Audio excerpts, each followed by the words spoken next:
Good afternoon, everyone. It's a pleasure to be here. I'm standing in for Barbara Middleman, and I'm going to discuss a clinical and research program that has evolved over the past really 10 years within the intramural research program of the National Institutes of Health, and specifically our institute, which is the National Institute of Arthritis and Musculoskeletal and Skin Diseases. For those of you from other countries who may not be as familiar as people in the U.S., the NIH is the U.S. federal government agency charged with conducting and supporting medical research. Within the United States, it's the agency that supports the greatest proportion of medical research. What I'm going to discuss today is a program that we have developed termed the Health Partnership Program, an outreach initiative to provide both clinical care and a forum, a platform for health disparities research in our local metropolitan area. First, a bit of background about what the mission of our institute is, and that's really succinctly summarized in these 2 points. The first mission, as I mentioned, is to support and conduct medical research and research training for diseases and conditions affecting the skin, muscles, bone, and joints. So skin is in there as well. And secondly, to disseminate health information and research progress on these diseases and conditions to the public. So it's not only performing the research, but it's letting people, and including patients, know how to use the results of that research in clinical care. The Health Partnership Program, what we commonly refer to as HPP, is a community-based research initiative initially established in the Washington, D.C. metropolitan area with a focus on 2 communities, African American community and Hispanic Latino communities. It was really the brainchild of 2 very important and influential people. You see here pictured in the center Dr. Peter Lipsky, who was our scientific director, and you see him here in conversation with the former director of NIH, Elias Zerhouni, and Dr. Robert Taylor, who is the dean of the Howard University School of Medicine in Washington. Working with Dr. Lipsky, Barbara Middleman, as I said, who couldn't be here, Dr. Gregory Dennis, and Dr. Mark Gourley really put a great deal of effort breaking down administrative barriers, which are not uncommon in the government, to create the Health Partnership Program with these 3 goals, really to enhance scientific understanding of disparities in rheumatic diseases and their causes in minority populations, to provide direction for improving health status and health outcomes in minority communities that are affected with rheumatic diseases, and to be our institute's internal response to the directives incorporated in Healthy People 2010. The Health Partnership Program was conceived as an interaction of these 5 components. The first component being public health education, the second component being health disparities research, the third being community relations, the fourth being recruitment to research careers through the involvement of a whole range of students working in the clinic, and lastly, a venue for patient care. And probably it's appropriate that community relations is at the bottom on this slide, because that's really been conceptualized as the foundation on which the program is built. And it's really dependent upon interaction with and support from community partners. So these are groups and individuals within the community where the clinic is located, over 60 community groups focused on health, focused on aging, faith-based groups, as well as local government agencies who are engaged in either the Hispanic Latino community in the neighborhood or the African American community in the neighborhood. Where the clinic is situated is an interesting location. It had traditionally been an African-American community. Over the really prior 15 years, sort of transitioned into a much more predominant Hispanic Latino community, and now even more recently has undergone quite a bit of gentrification, but the patients still keep coming. The second point is to provide insight, the partners provide insight on what the community needs, both with respect to care, patient care, and with respect to what we should be doing from our research portfolio perspective.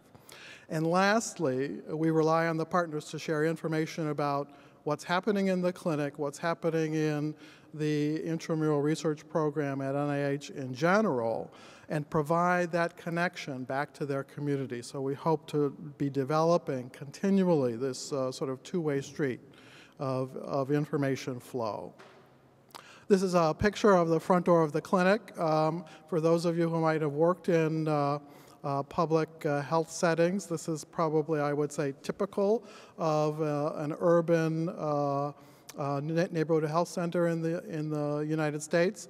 When we began planning this initiative in 2001, the building in which this was housed had a radiology unit, a radiology suite, that was no longer up to federal standards and was not being used. So they allowed us to renovate that suite. We have 600 square feet of space with 4 examining rooms and a reception area. And the clinic opened in 2001. What do we do there? We provide rheumatology consultation and care. This slide is maybe a little old. There's over 2,300 patients that we've seen there, and currently the current census is about 1,000.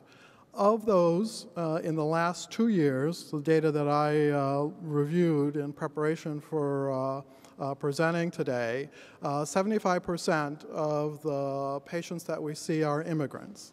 The majority from Central America, South America, a smaller contingent from sub-Saharan Africa, particularly Ethiopia. There's a large Ethiopian community in Washington, D.C. And actually there happens to be one Canadian in our clinic as well. So he got counted as an immigrant as well. The clinic doesn't focus on lupus.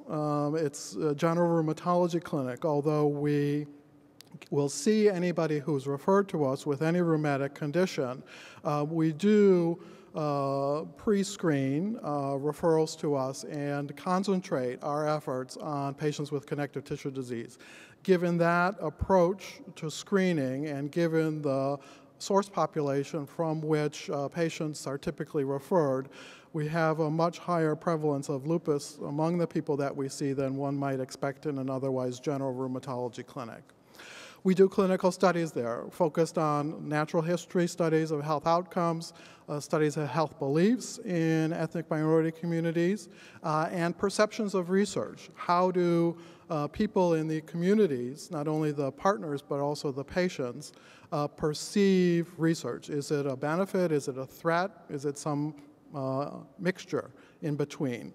In addition, I mentioned at the beginning, public health education is an important component, and typically there are 15 to 20 community events held. These could be fairs, there could be health fairs, there could be speaker presentations to community groups, letting them know about health topics and letting them know about what we do.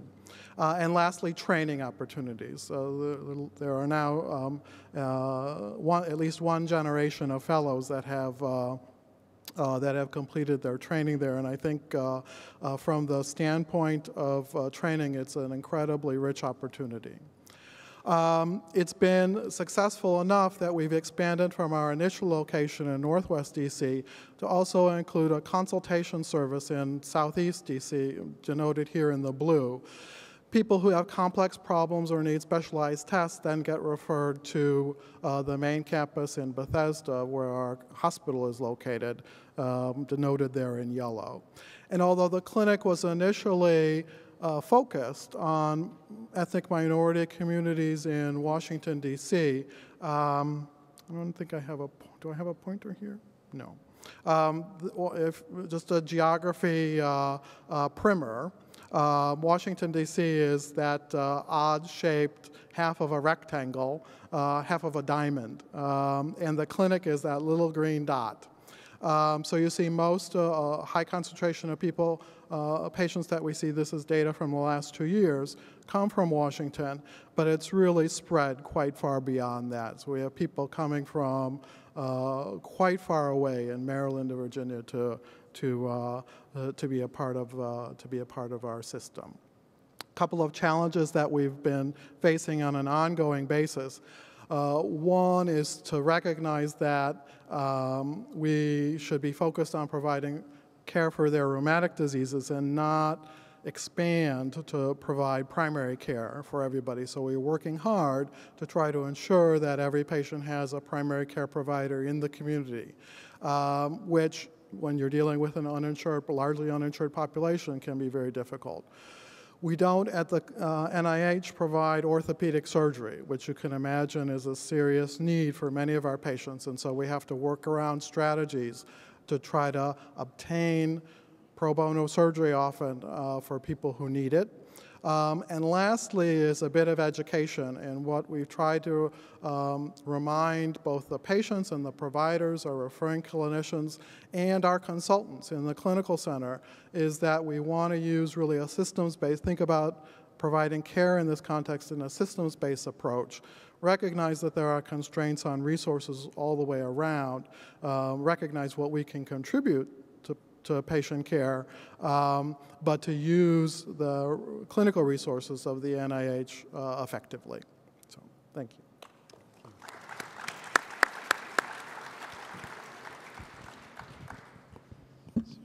Is there time for a quick question before the next panel?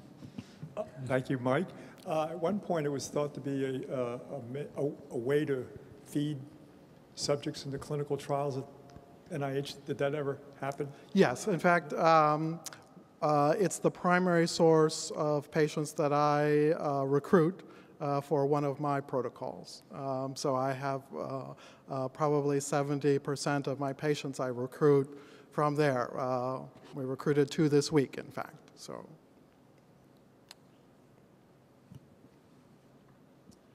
Thank you very much for that presentation. I'm Don Thomas from PG County. Yeah. And I'm seeing a lot of patients who are starting to lose their insurance. And so I'm starting to consider sending them to the Cardoza Clinic.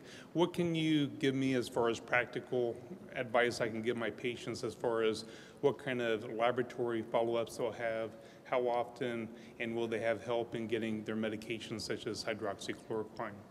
Yeah, so rheumatic disease medications we will provide as clinically indicated. Laboratory testing would be as our clinical practice would be. It's a very important point that you ask is that patients should recognize that everything we do in the NIH is in the context of a clinical study. So in contrast, when they come to you for the first time, they may fill out a personal questionnaire, health questionnaire. In addition, when they come to us, they fill out an informed consent. The research is to provide structured acquisition of commonly acquired medical data, but it's still research in that regard. And will they still get care if they're not part of an actual study? The only way they can be seen is by enrolling in the study. That's a NIH requirement. Okay, thank you. Yep. Thank you very much.